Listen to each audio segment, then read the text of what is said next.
Primeiro episódio do nosso Saúde em Foco. Hoje vamos conversar com o Guilherme de Mello Franciscato, ele que é proprietário e também responsável técnico do Labo Vitae aqui de Venâncio Aires. Guilherme, bem-vindo aqui ao nosso podcast, a nossa programação da Rádio TRFM. Vou começar te perguntando como surgiu a tua atuação, então, na área da saúde, como foi essa escolha profissional? Então, bom dia, boa tarde, boa noite, né? Vamos um atemporal para o podcast. Nasci em 91 em Venâncio Aires mesmo. Meu pai começou o laboratório em 96 e desde criança já venho acompanhando épocas de aula. Amanhecia no laboratório, ia para o colégio. Eu estudava aquela época ali no antigo Aparecida, hoje em dia Bom Jesus, né? E desde criança já tive a vivência de laboratório na minha vida. A época de férias, por exemplo, da época do colégio, eu tirava minhas férias, ia para minha avó, mas eu gostava de também estar no laboratório, porque janeiro, fevereiro, dezembro é uma época de férias de funcionários, né?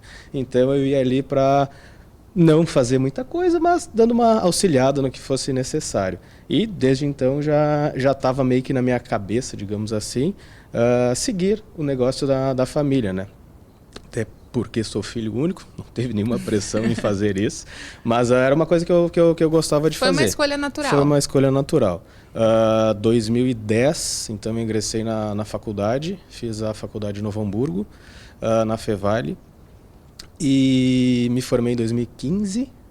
Fiz em 2013 um intercâmbio para o Chile também, no qual eu fiz intercâmbio pela faculdade. Eu fiz algumas disciplinas da faculdade de Novo Hamburgo. Eles tinham uma parceria ali com uma universidade maior, que era em Santiago do Chile. Muito boa a experiência. Passei muito trabalho, porque, enfim, tinha um grupo muito bom de pessoas que me ajudavam lá. Mas, enfim, era um país diferente, uma cultura totalmente diferente da nossa. E depois, em 2015, retornei ao laboratório para daí sim seguir tocando, digamos assim, o negócio da família. Trouxe também junto, conheci a minha atual esposa lá em Novo Hamburgo, a Patrícia, e ela veio para Venâncio em 2017. 2017 ela veio para cá, também biomédica, conheci na faculdade e também trabalha conosco ali no laboratório. E essa experiência no exterior, assim, o que te trouxe assim para cá? O que trouxe de experiência para cá, para Venâncio Aires? Qual a bagagem principal aí dessa tua experiência? Lá no Chile eu fiz a parte de microbiologia, que é, digamos, bactérias e fungos, no geral isto. Então lá a gente tinha uma autonomia um pouco maior, liberdade de trabalhar com certos tipos de bactérias e vírus, assim, que aqui no Brasil, por legislação, naquela época, hoje em dia, não sei exatamente como é que está mais, a gente não podia fazer tanto, a gente não tinha tanta liberdade. Lá a gente tinha que ir atrás dos materiais, digamos assim, saber o que procurar. Aqui, naquela época, a gente já recebia os materiais prontinhos, assim, o que tinha que ser descrito, né?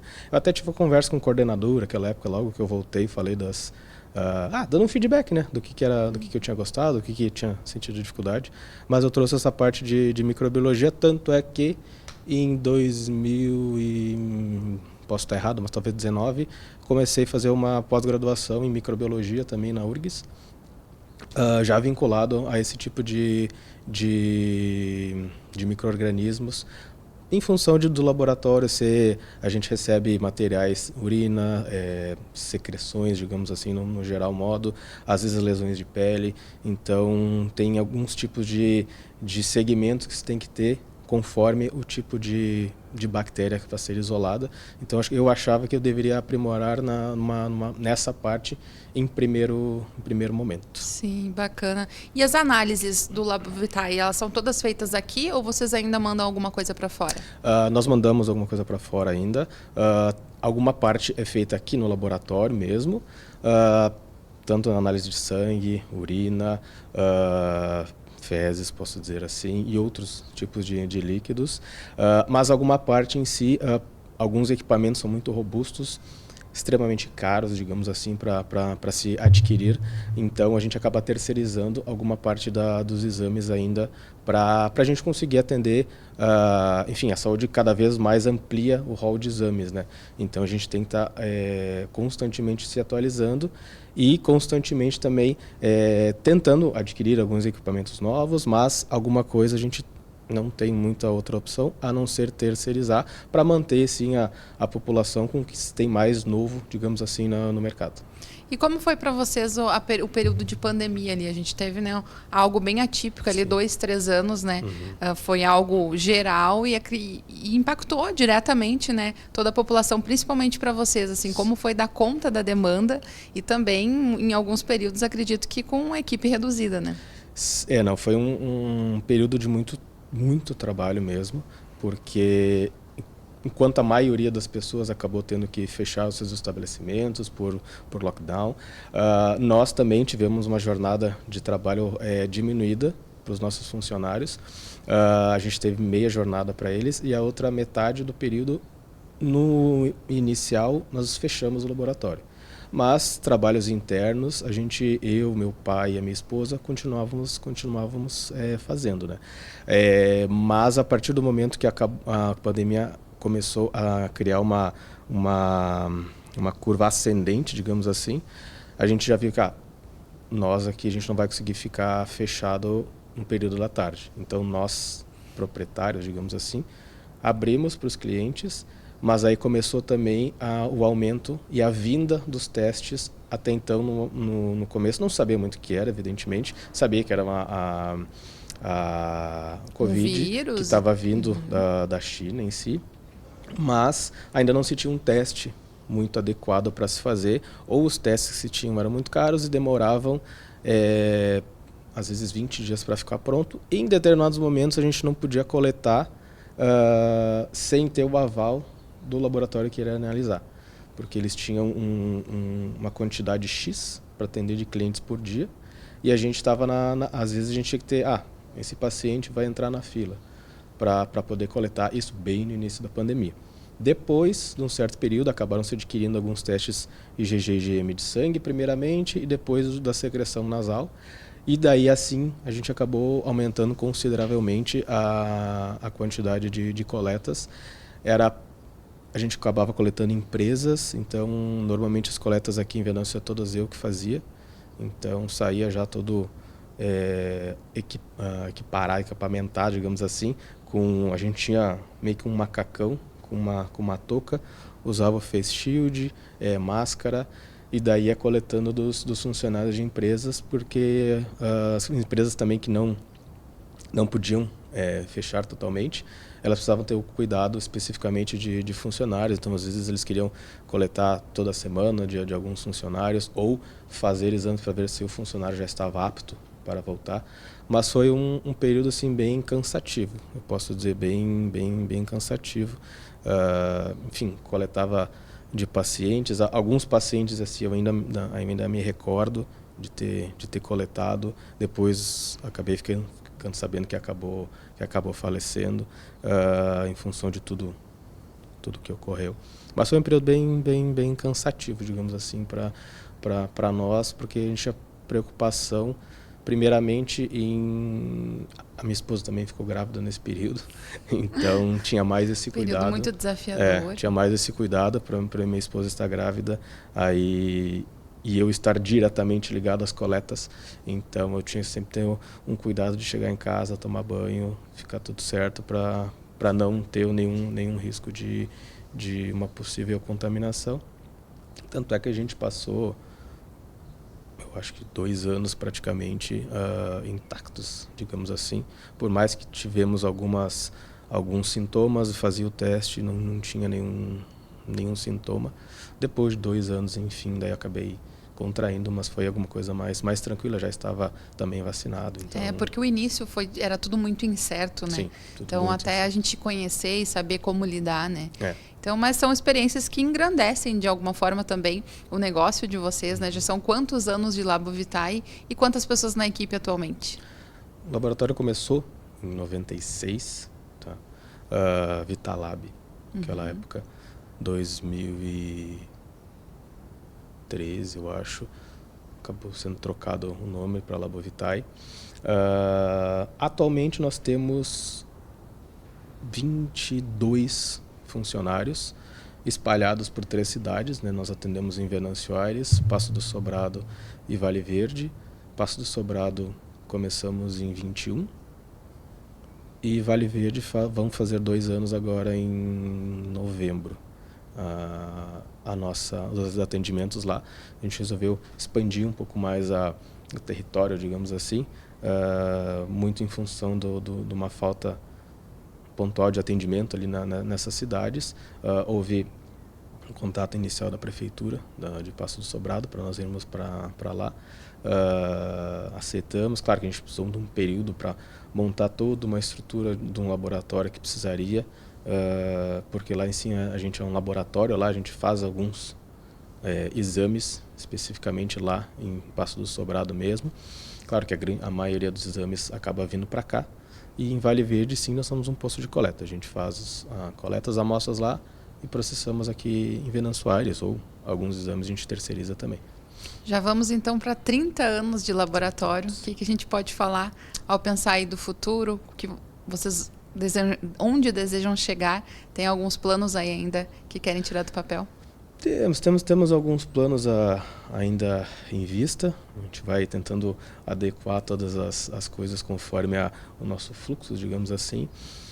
Quem sabe assim expandir para mais alguma outra cidade, de repente algum posto de coleta em alguma região especificamente de Venâncio Aires que fica um pouco mais afastada, digamos que do centro. Isso tudo a gente tem que montar, ver logística e ter uma legislação inteira que a gente tem que seguir para, se fosse montar um posto de coleta ou um laboratório. São legislações diferentes que se deve obedecer. Então a gente tem esses planejamentos aí futuros, tá? Não é alguma coisa para final de ano, mas é jogando um pouco mais à frente, em função de há pouco tempo, digamos assim, abrimos em Vale Verde. Então futuramente a gente pretende expandir um pouco mais o nome do laboratório. E está sempre, querendo ou não, se atualizando, né? Sempre tem exames novos para se fazer, principalmente na parte de genética, às vezes a prevenção de alguns tipos de exames. Hoje em dia está se fortalecendo uma parte importante, porque até alguns anos atrás se falava muito em eu tenho uma dor, eu vou investigar a dor. E às vezes, evidentemente, quando o teu corpo já te inflama ou causa algum tipo de dor, o teu organismo já está muito mais tempo sofrendo com algum tipo de mais severo, menos severo, mas assim. Hoje em dia já tem uma parte de uma medicina que é um pouco mais integrativa, digamos assim, que ela já cuida, digamos que, do paciente ao decorrer da vida. Vai tendo um acompanhamento, claro, um acompanhamento mais regular, digamos assim, mas é possível ver qualquer mínima alteração para alguma eventual prevenção de qualquer tipo de doença que possa vir a ter. Em função do caráter genético que a gente acaba herdando de pai, mãe, avô, avó. E claro que esses exames genéticos também estão vindo aí para ajudar esses pacientes que querem, não só esses, né, mas todo mundo, né, que querem investigar enfim, tem um histórico de mãe, avó, tia com câncer de mama. Então tem alguns tipos de exames, BRCA, BRCA1 e 2, que já codificam e identificam um gene que é um potencial desenvolvedor de um câncer de mama. Não necessariamente tu vai desenvolver o câncer de mama, mas vai detectar, tu tem esse gene e esse gene causa uma maior propensão a desenvolver algum tipo de câncer. Tem um exame novo também, faz pouco tempo que entrou no nosso hall de exames, que é o Genera. É um exame de sangue que é coletado, uma punção normal, um tubinho roxinho, 4 ml, que ele também faz um perfil inteiro da pessoa. Tá? Tem uma parte de ancestralidade, que é mais para título de curiosidade, se tu quer saber, eu vim particularmente eu venho majoritariamente da Europa, mas da Itália, mas eu tenho um percentual de alemão, um percentual de polonês, ele vai descrevendo e embaixo, antes de coletar, está assim um termo, se tu quiser que teu exame ele vá para o perfil de todo a plataforma, tu vai encontrar ali, eu tenho, sei lá, um parente de 2º grau em tal cidade, um parente de tal cidade. Tipo, eu fiz, eu, minha esposa e minha filha, aí o exame da minha filha aparece eu e a minha esposa como possível pai/mãe. Aparece esse tipo de coisa. E tem umas partes mais interessantes que é vinculada também às doenças. Probabilidades, por exemplo, de desenvolver alguma doença cardíaca, probabilidade de ter um diabetes tipo 1, tipo 2. Então, são todos o exame com probabilidades, né? Repito de novo, não necessariamente tu vai ter, mas tu vai ter maior propensão de acordo com a população que está sendo pesquisada. Esse é um exame, então, bem completo, que vocês já disponibilizam isso. Uhum. E quanto tempo para ele ficar pronto? Ele demora, tá? Ele é um exame bem robusto. Ele demora aproximadamente uns 2 meses para ficar pronto. A coleta é simples, a coleta é rápida de se fazer, mas em função da complexidade dele, ele não é feito aqui em Venância, nem a gente caminha para fora. E ele leva aproximadamente 60 dias para ser liberado o laudo. Tu vai receber no teu e-mail um login e uma senha, diretamente do laboratório que analisa. E o teu exame ele vai estar o tempo inteiro em constante atualização. Então, por exemplo, vão surgindo pesquisas novas sobre determinados tipos de doenças, por exemplo.